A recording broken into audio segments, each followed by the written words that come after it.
Nome? Nella. Cognome? Mozzicato. Età?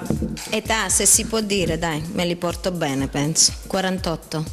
Quanto? 48. Credi a Pinocchio? Certo. Vedete a lungo il No, naso no, di- no, e vabbè, che significa, no? Il tuo hobby? Il mio hobby in questo momento è il giardinaggio, Come sei venuto a conoscenza del concorso? tramite mia figlia che ha partecipato l'anno scorso alle Miss. Ti piace cantare? Tantissimo. Mi fai sentire qualcosa a cappella? Io praticamente facevo parte di un gruppo folcloristico, ti posso far sentire una canzone in siciliano, Ottimo. il ritornello.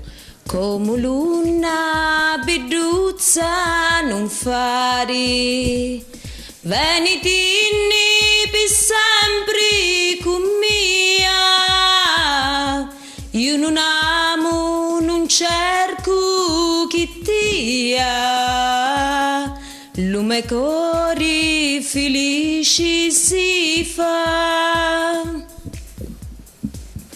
Complimenti. Grazie. Colore preferito? Giallo, Pietanza preferita? la pasta. Attore preferito? Attore, più che un attore è un cantante, Ricky Martin. Mi fai un urlo?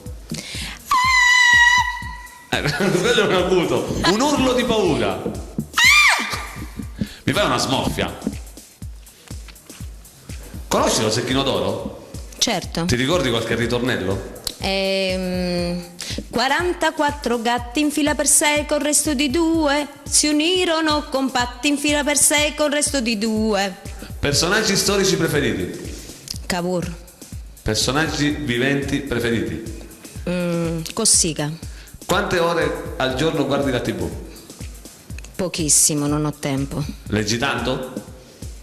Quando vado a letto e non mi addormento, sì. Quante ore canti al giorno? Generalmente poco. 30 secondi per convincere i telespettatori a votarti. Cosa dici? Non lo so, giudicate voi.